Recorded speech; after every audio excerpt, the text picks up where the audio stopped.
transtorno. Nada, que isso, tranquilo. Hoje tá um dia mais tranquilo aqui de manhã. Que bom, que bom. E aí, tudo certo? Tô ótimo, graças a Deus, com vocês aí. Tudo bem, tudo bem. Tá, vamos lá então.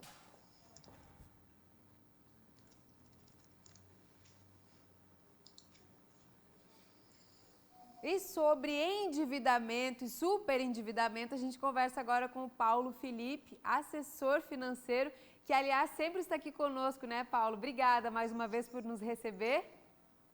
Eu que agradeço o convite, Sibeli. Ô Paulo, essas novas regras, né, agora que mudaram, pensando no consumidor, de que maneira isso é importante ao seu ver? O legal é que essas novas regras, elas devem vir aí para tentar proteger, né, o consumidor de, no final das contas, ele acabar se atrapalhando no endividamento, né, de você tentar colocar limites de gastos, limite de endividamento, limite de juros também, né. Então a ideia, na verdade, dessas novas regras que podem surgir aí é para realmente proteger o consumidor desse superendividamento, até porque a gente sabe, né, quando o endividamento ele não se torna mais saudável, ele passa de um patamar aonde a receita da família acaba indo quase toda para pagar dívidas, né? A pessoa já não consegue mais viver direito, vamos dizer assim, né? Paulo, e quando que isso acontece? A gente consegue olhar para as contas de um indivíduo, de uma família e perceber ali que vai virar um superendividamento? Olha, dá. Tem alguns sinais que eles começam a surgir, né? Então, por exemplo, a gente tem que dividir que existem vários tipos de dívida, né? Para o brasileiro é meio comum a gente pegar a dívida, por exemplo, para comprar um carro, para comprar um imóvel, até porque dificilmente as pessoas conseguem poupar por uma vida inteira para comprar um imóvel ou um carro também, né? O problema é quando essas dívidas começam a atrapalhar o fluxo mensal da família, a gente fala assim, né? E de repente você aí começa a parcelar um cartão de crédito, começa a pegar um pouquinho do seu cheque especial também. Aí é onde a maior parte da renda da família ela acaba sendo utilizada para pagar a dívida. É aí que você começa a fazer aquelas pega dinheiro em juro mais alto para pagar o outro lado e assim vai, né? Então, quando você começa a sair dessas dívidas que são feitas para comprar algum bem, como imóvel e automóvel, é aí que a gente nota que geralmente começa a virar aquela famosa bola de neve, né? Ah, entendi. E aí fica difícil da pessoa conseguir saber por onde começar, né? Então, quando Exato. percebe que o dinheiro do mês já não está dando conta, está precisando de outros recursos para tapar os buracos, aí a situação já está complicada. Agora, Paulo, como é que faz quando a pessoa identifica que se perdeu, precisou de mais dinheiro para cobrir aquele mês? Quem sabe percebeu que isso vai perdurar por mais alguns meses? Qual que seria a melhor opção nesse caso?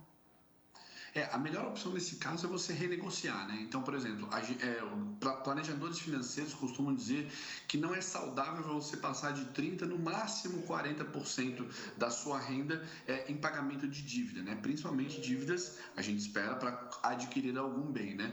Agora, quando você já passa desse patamar, você vai ter que renegociar. Geralmente, esse tipo de renegociação você tem que levar duas coisas em consideração. Você tem que tentar baixar os juros dessa dívida que você vai pagar e, além disso, alongar o prazo para que a parcela ela caiba no bolso e você não precise daqui a 6 meses ou um ano ter que renegociar isso novamente. Senão, no final das contas, você nunca se livra da dívida e ela quase acompanha você pelo resto da sua vida e vira quase como uma parcela de um custo fixo mensal. E aí é uma tristeza, né, Paulo? Chega naquela É, fase que a pessoa já nem sabe mais o que está pagando, o que tinha comprado. É muito difícil mesmo. Agora, negociar, renegociar, aí é uma palavra de ordem, né? A pessoa não pode ter preguiça, não pode ir deixando acumular, porque os números não mentem, né, Paulo? Eles vão só somando, aumentando a bola de neve e aí a situação vai ficando mais difícil. A gente sabe que não é tão fácil conseguir um juro baixo, principalmente quando a pessoa já está, né, numa situação difícil. Aí parece que o crédito fica mais difícil ainda também, né? Tem alguma dica para essa hora da negociação? Nessa hora da negociação é aquela coisa que a gente fala, você tem que abrir o coração realmente, né? Que você tem que falar, olha, eu quero pagar, mas eu não consigo nos atuais termos, vamos dizer assim, dessa dívida, né? Então você tem que olhar primeiro quais são as dívidas mais caras para você botar nessa negociação. Geralmente, quais que são as dívidas mais caras, né? Cheque especial e cartão de crédito. Então, geralmente, essas dívidas aí chegam às vezes a 14% ao mês, porque é um negócio exorbitante, né? Então você vai lá, coloca tudo num pacote e fala, olha, consegue um juro mais baixo. Geralmente os juros de dívida de renegociação, eles são bem mais baixos, porque o banco também tem a intenção de receber aquele valor, né? Então você tem que falar, olha, minhas dívidas todas são essas, os juros que eu pago dessas aqui são mais elevados, eu queria poder pagar por um prazo mais longo e um juro menor para que eu consiga, vamos dizer assim, quitar essas dívidas. E claro, o mais importante é não contrair novas dívidas, né? Nada adianta você renegociar aquela dívida que virou uma bola de neve, se daqui a pouco você vai lá criando novas bolas de neve na sua vida diariamente. Tem que estancar, né? Estancar ali o problema Exato. para resolver. E como é bom, né, a gente viver com tranquilidade, poder olhar, né, para o orçamento com tranquilidade, porque aí dá para planejar e planejar coisas boas, né, Paulo? Não só planejar como vai pagar, planejar como vai viver, como vai aproveitar. Agora, para quem está com tudo em dia, mas fica ali preocupado se esse mês vai passar um pouco ou não, se está tudo certo.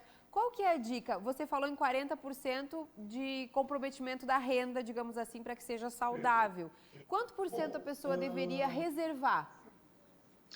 Aí a gente fala que geralmente ali de 10 a 30% dependendo, né? Claro, tudo depende, se você não tem dívida, você reservar 30% já é mais saudável. Agora, se você tem dívida, se você conseguir reservar 10 a 20% no máximo, para você ter aquilo que a gente fala que é a reserva de emergência, é extremamente importante. Até porque quando as pessoas não têm essa reserva de emergência e surge algum imprevisto, seja o carro quebrou, alguma necessidade médica, você vai lá e precisa se endividar para utilizar esse recurso, né? Então o importante é tentar sempre manter aquela reserva de emergência, que é para o dinheiro, para alguma necessidade que aparece realmente, para você não precisar, quando surgir essa necessidade, se endividar também, né? Não dá para ficar ali na régua, né, Paulo? Porque aí da noite para o dia vira um endividamento. A pessoa tá tudo certo. Acontece o imprevisto, passa de uma pessoa com orçamento em dia para uma endividada, né? É complicado. Com certeza. Paulo, muito obrigada pelas dicas. Até a próxima.